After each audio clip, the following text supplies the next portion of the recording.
Okay, magandang hapon sa inyong lahat. April 16, 2024. Yung iba kakasahod lang, yung iba kahapon pa.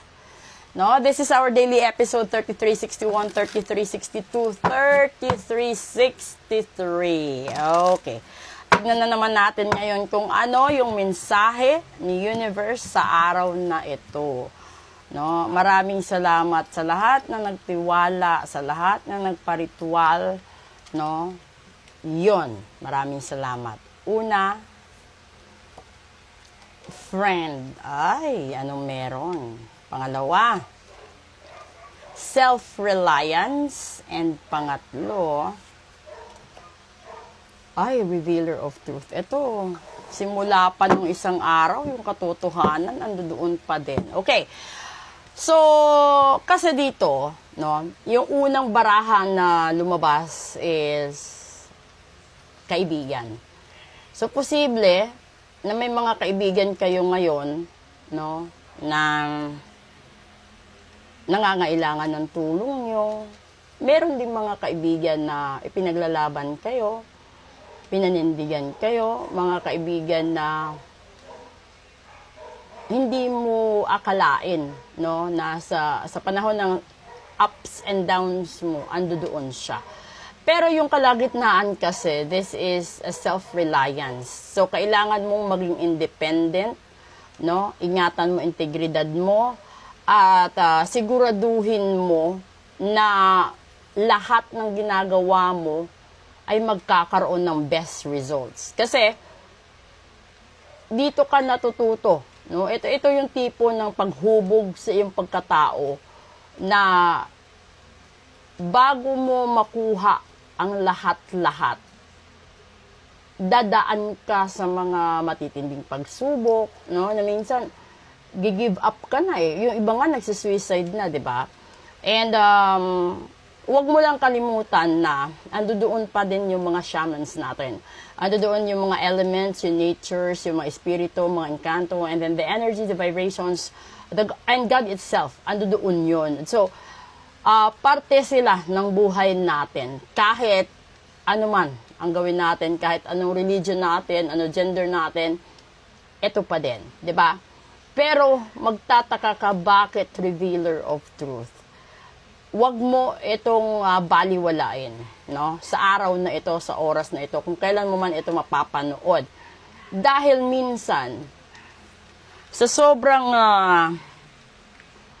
tawag nito, yung para bang akala mo okay ka na, no? Akala mo na uto mo yung tao, akala mo na isahan mo yung tao, 'di ba?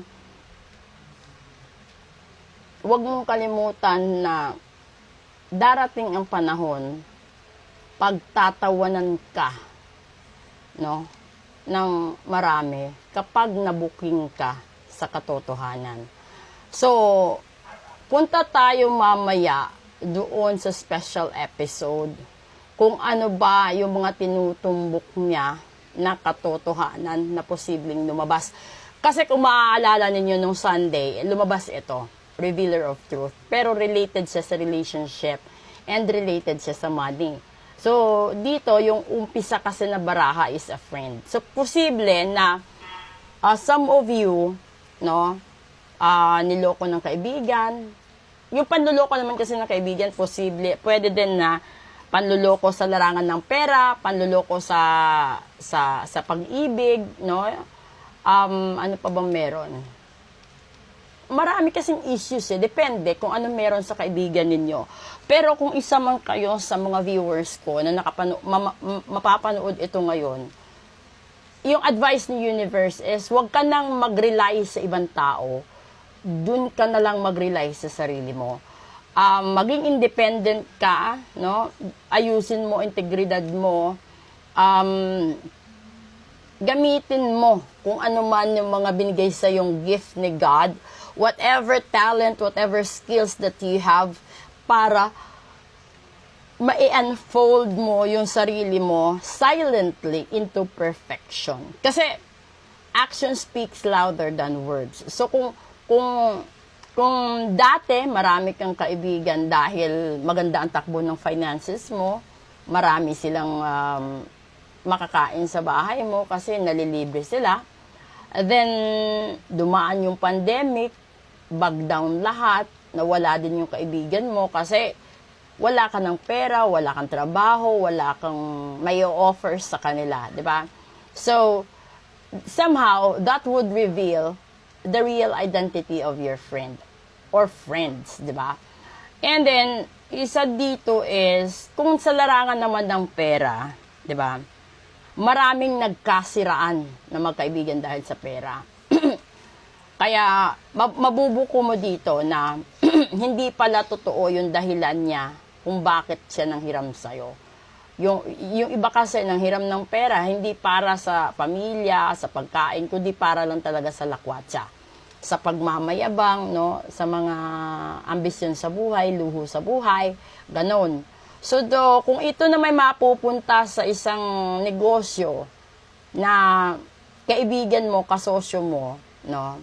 And then silently, hindi mo alam, dinideclare na ng kaibigan mo na nalulugi ang business ninyong dalawa, ikaw naman hinayang na hinayang, no? Lungkot na lungkot, paubos na yung abono ng abono mo sa pera, and then hindi pa rin siya nakakabawi. Pag dumating ang panahon na nabankrupt yung business mo, the truth will just reveal na lahat pala ng income doon ando doon sa kaibigan mo or partner mo sa negosyo. And habang ikaw nalulugmok, siya palihim na nagtatayo ng solo niyang business coming from the partnership na meron kayo noon. Diba? Yan yung sa business. Sa family naman kasi, meron talagang mga magkakapatid na maituturing mong kaibigan mo din, na iniisahan ka, no? Nauuto ka. Sa mag-asawa, ganun din. No? Kahit husband mo, no? Or asawa or wife mo, pinaglilihiman mo ng mga bagay-bagay. So, darating talaga ang panahon, mabubuko ka. Sa magnobyo, magka-live-in,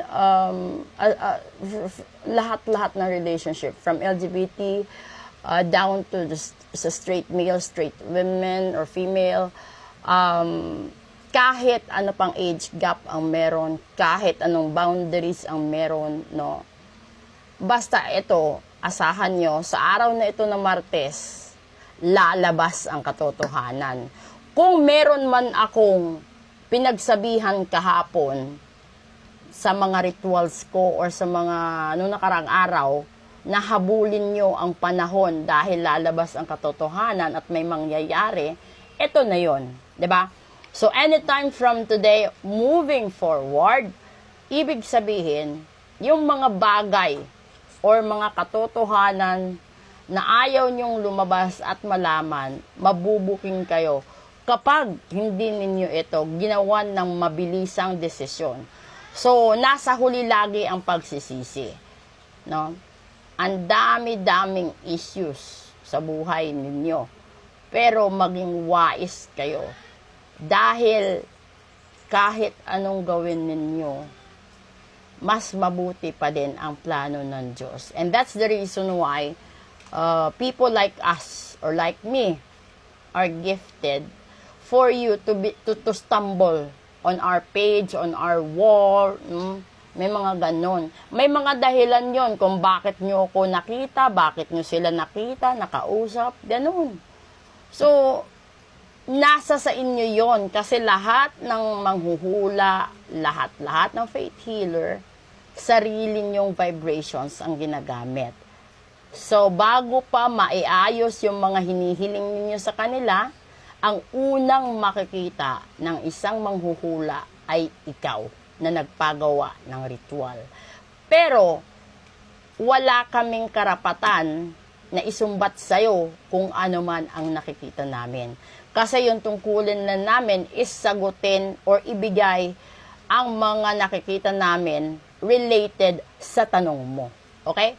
At doon naman sa mga hindi nagbayad sa reading, good luck po sa inyo kasi Martes po tayo ngayon. Bye! Grow tayo sa special episode.